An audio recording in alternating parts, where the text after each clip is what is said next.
Hey guys, always useful if you have the camera turned the right way around. Hey, I thought I'd just say hi because I had one of those mornings where it's like there's no bread in the house, there's not enough milk, the kids don't want oats, then they don't want poached eggs or fried eggs because of course there's no toast to put it on and my kids love their toast. So what do you do? What do you do? So I found an old courgette in my fridge, so I decided to grate that. And then I thought I've got a bit of shallots left over from dinner last night, so I'll chop up some shallot. And what I'm going to do is I'm going to create a little fritter for them, and this fritter means that they will have a fantastic breakfast. I know that they'll be full, and even what a great start to the day. And certainly saves you time if you just have a look in your fridge and find some leftovers. Fritters are fantastic because you can pretty much put anything in them. So last weekend, if you saw the Bite magazine, if you were in Auckland, you would have seen a funky fritter recipe. And what I suggested on there is that you can pretty much put anything in a fritter. So as long as you've got an egg, maybe a little bit of onion, some salt and pepper, and a leftover vegetable, you can create a fritter. So that's what I'm going to show you this morning. Now, if your kids are still home from school, maybe you could grab them because they can do this all by themselves. So I just coarsely grated the courgette. I've already got some really finely chopped onion, which I just chopped. Hey Glenn, how you doing? It'd be great if you were here. You can join me for a fritter. And I've just got my pan here. I'm just using a crepe pan, but you can use a regular fry pan.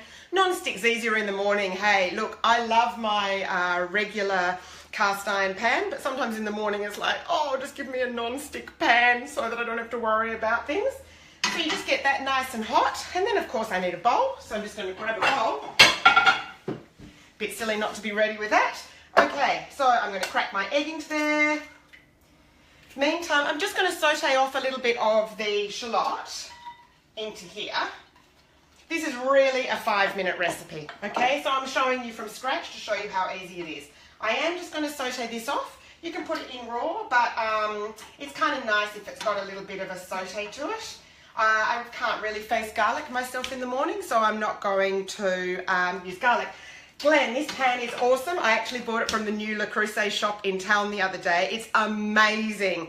So it does crepe so beautifully and thin. It is expensive. I saved up for it. It was something that I'd had my eye on for a time.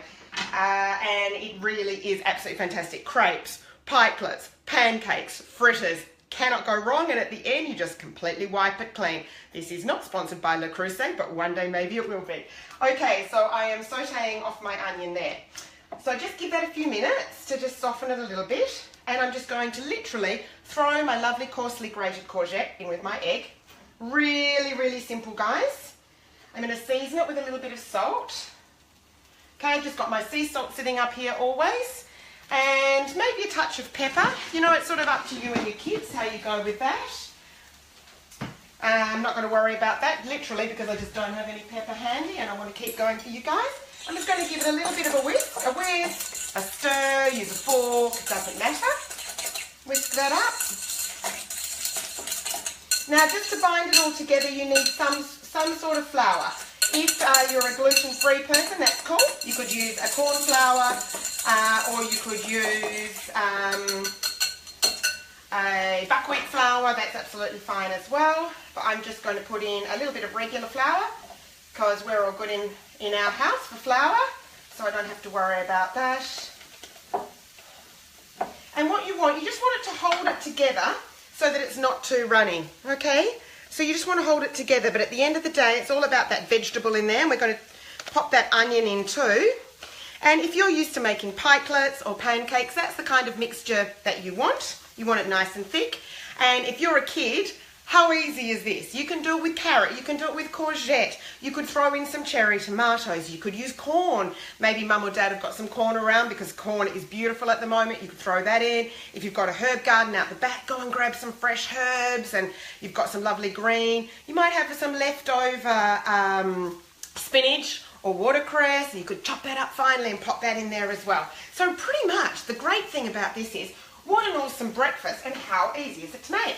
So I'm just going to take this onion here off my pan, which as you can see is lovely and clean because it's a fabulous non-stick crepe pan. But as I say, just use whatever pan you've got at home. And I'm just going to turn the heat down a little bit on that crepe pan. because it's lovely and hot now. You can see my mixture. Okay, it's still creamy, but it's not too runny. And I am going to just dollop onto my crepe pan here at the back. A couple of fritters.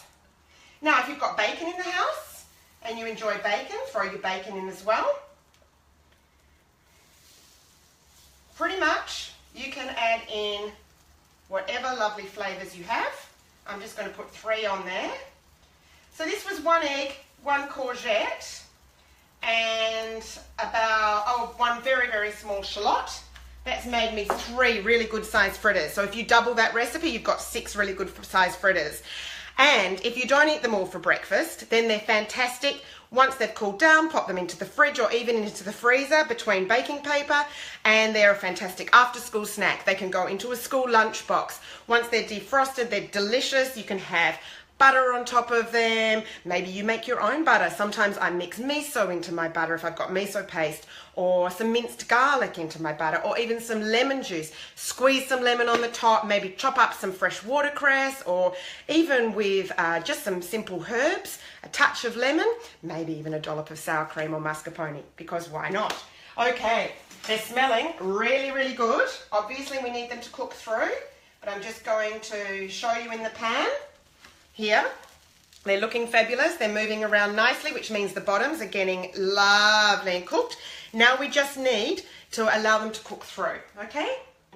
Now I have one son who would actually prefer I didn't cook them through. He loves it when they're really, really soft in the middle. So you have to play it how you like it at home. If you're a kid doing this on your own, fantastic, by the way, great job. And if you're watching it later, maybe you could do it for an after-school snack. I know I've got so many kids who follow me, and I'm so excited about that. And this is what I'm going to start doing. Quick lives for you guys so that you can jump on either before school or after school and make some really simple, great food. This is so fantastic. You'll have fun.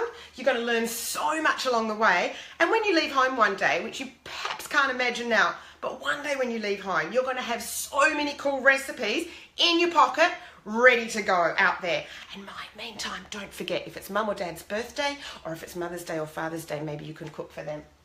Okay, I'm going to flip this over. 1, 2, 3. You can see it's a lovely golden colour on there, okay? And I'm just going to let them cook through there. I think you get the general idea. Have fun at home if you're making these. Thanks for joining me, and I look forward to seeing you same time next week. Wednesday morning, Breakfast TV with Vanessa. Hey Renee, just about to go, but watch the replay. Ciao!